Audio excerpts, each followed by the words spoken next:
YouTube? It's your boy Riz Ill, and I'm back on the channel with another one. And today, we're gonna get to it. I stumbled on a topic of interest. Apparently, Dr. Phil interviewed Jeffrey Dahmer's father. I don't know if it was just Jeffrey Dahmer's father, because from the snippet clips I saw, it was like he interviewed the father, the mother. I don't know, someone who knew the family. I don't know what happened. But shit, we're gonna check this out, bro, because it seems kind of interesting for everyone who knows who Jeffrey Dahmer is. I wonder why Dr. Phil went down this path. Maybe it's because of the Jeffrey Dahmer series they released, but fuck it. We're gonna check it out and get some insight on this. If you like this, run the views up, because that's when I know whether you're interested or not. You know, things that you guys are interested in, I'll generally do I'll go further down that road, you know, even in terms of like sports, like especially the if you guys want more basketball reactions, run the views up so I know to keep on going down that path, because recently, like, I've been noticing the basketball views are a little bit less than the NFL, the hockey, baseball too is kind of so you're gonna need to run the views up for me to go further down that path, because some things, you know, I see, okay, people are generally not interested. You know, let me go further down a path that we can both learn together and educate each other together. So run the views up, run the likes up, run the comments up. You know, let's build discussions and build a trend train, or whatever you call it, bro. Let's see about this dude who fathered a dude that eats gay people. I don't know. How would you describe Jeffrey as a youngster when you were growing up? Excuse me, doctor, if you don't mind. We don't know. We don't relate to Jeffrey. Okay, Jeff. He's Jeff. Okay. Thank you. Let me ask you some things that, and I think these are right and accurate from your book. I understand that hindsight is 20/20, so I'm sure that these things will look different now. But Jeff was fascinated with a rotting animal carcass under the house and played with the bones and referred to them as fiddlesticks.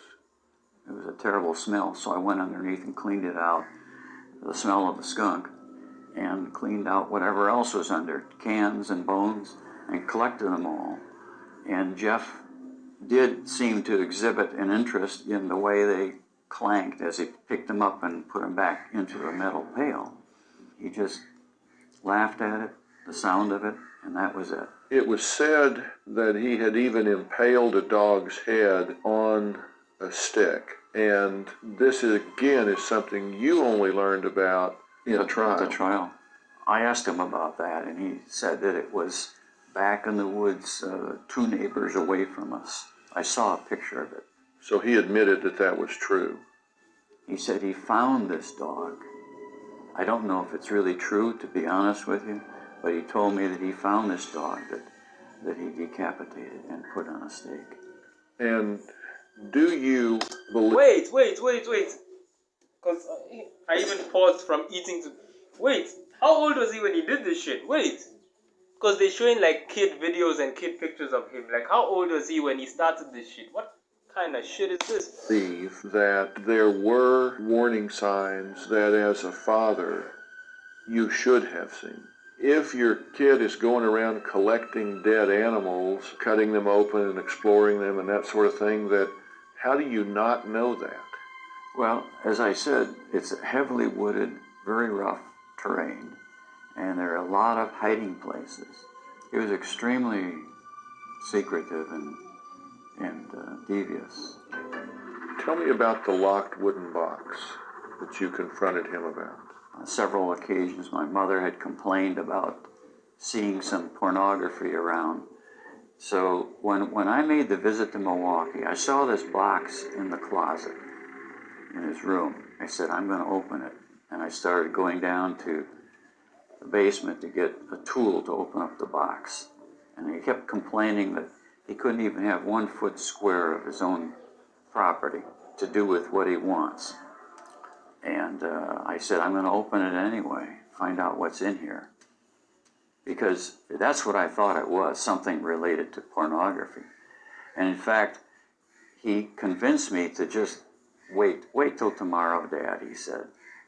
And I'll open it for you then, but just don't do anything now. I don't want to disturb Grandma, because she was in a nearby room and she heard all this commotion. Wait, why would you wait till tomorrow? Unless you're living in the house and then the box can stay with you. If you maybe from the series I remember, he was living with his grandma. His father didn't want to live with him anymore. I don't know, they had a disagreement.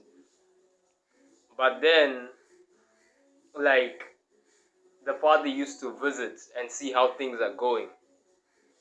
So, unless you're visiting and staying the night, shouldn't the box then be with you?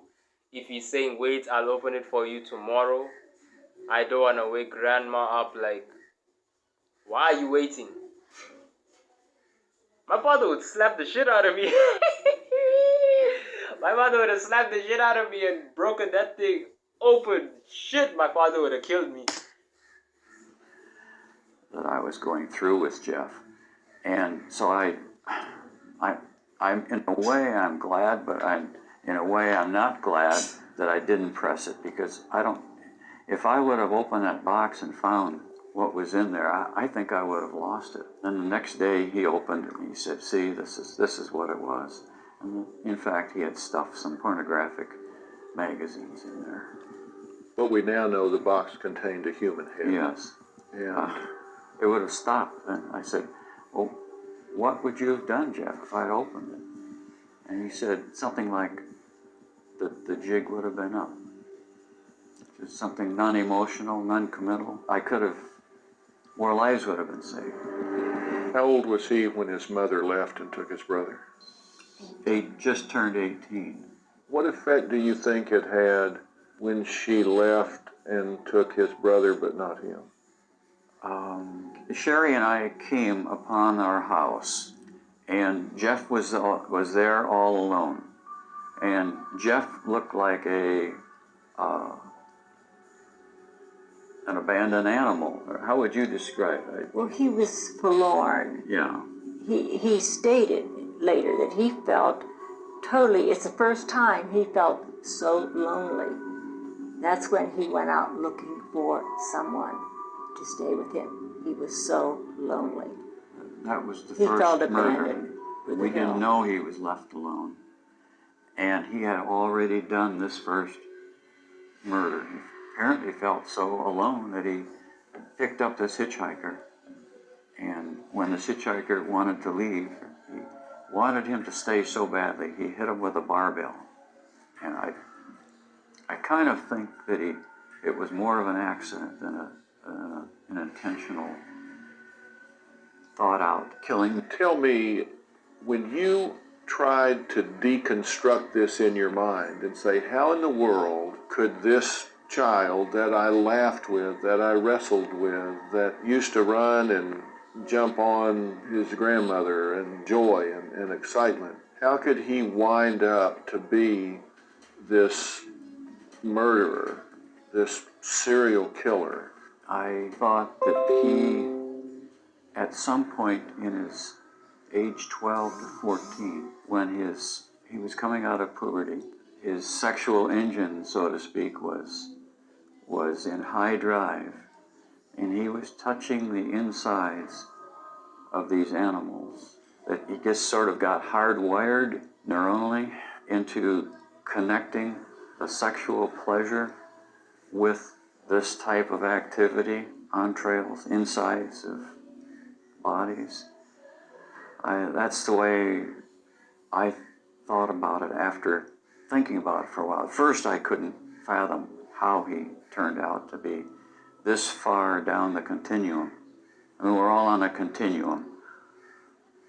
We all do bad things. We all sin. He was at the extreme of this continuum. I couldn't at first understand how he could have done those things.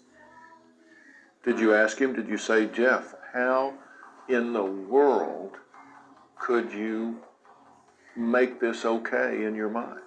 I was concentrating mostly on getting him into a psychiatric hospital. I didn't ask him that specifically, but I did tell him, Jeff, we've got to find out how on earth you could have done these things. Do you have a story or a question for me? Click the link. Click the link and view my shit and like and comment for me to continue the part 2. The part 2 is another 7 minutes.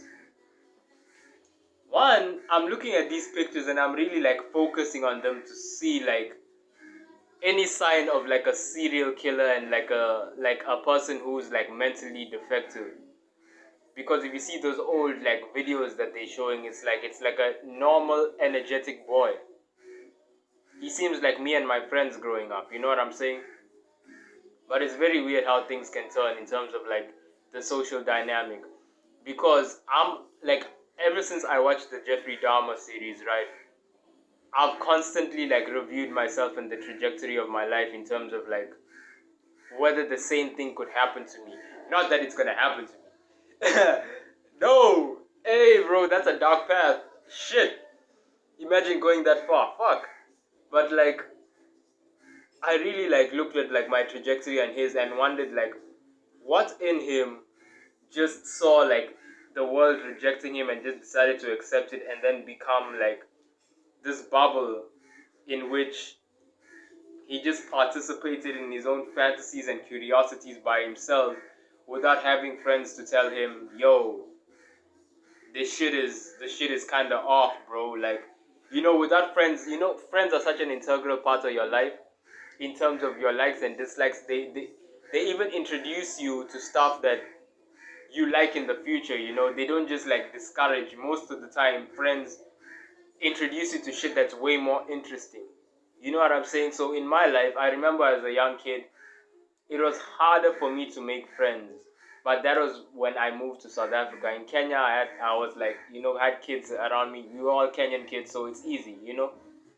But in terms of when I moved to South Africa, it was a little bit harder. And I remember it was a lot of hard work getting like a lot of like of the kids or the local boys or whatever to accept me, because you know, even when you're kids, there's always like a hierarchy or upper echelon or these little groups that kids split into and all of that you need to earn membership into, you know.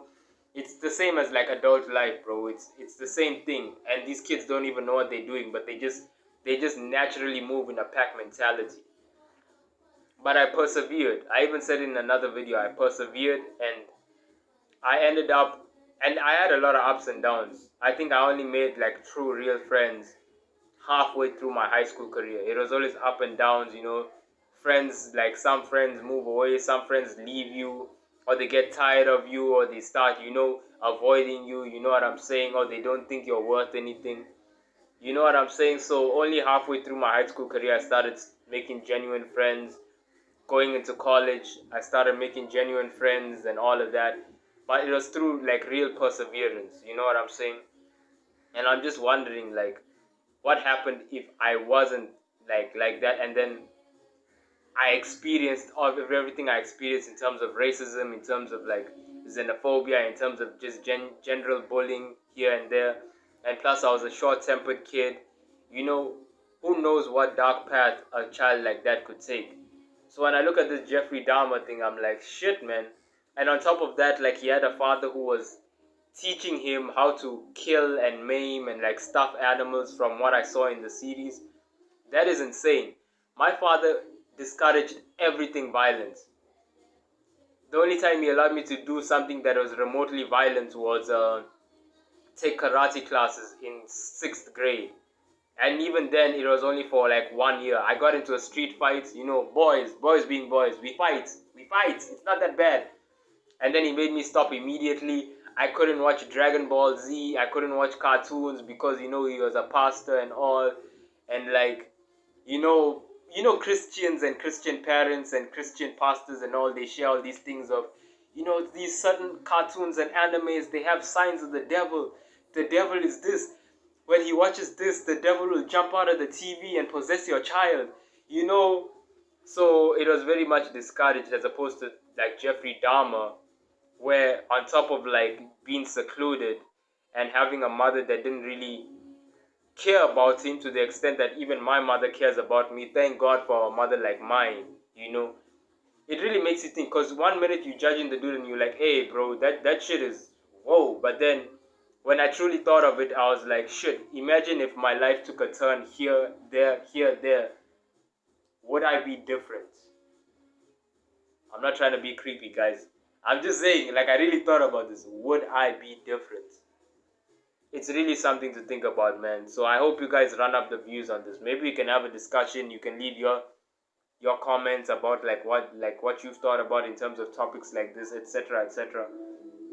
Damn it, man, life is tough. I'm going through a lot of things as usual, like as all of us are, but I'm truly grateful for some things, or a lot of things, or most things, no regrets, turning out the way they did, man. Because when I see stories like this and story of Jeffrey Dahmer and all these types of serial killers, I'm like, shit, man. For a lot of people, even including you never know. It could have gone that way, you know. The world is a cruel place. The world is a cruel place, and you never know how you would have responded, especially as an underdeveloped child with certain influences around you. Maybe living in a gang neighborhood, maybe living in a house full of violence, maybe living in a house with a killer themselves, like your parents are like low-key killers and like sick people mentally. Like, comment, subscribe, hit the post notifications, and thank you for tuning in to my train of thoughts and my reaction. Take care. Fuck it, I beat them to pieces. This ain't no pledge of allegiance. I spend a day at the seasons. I got no reason to ever let them keep breathing. Everyone getting a healing. What is the meaning? Open the book of Ephesians. Now I'm just feeling efficient. I press the issue. All of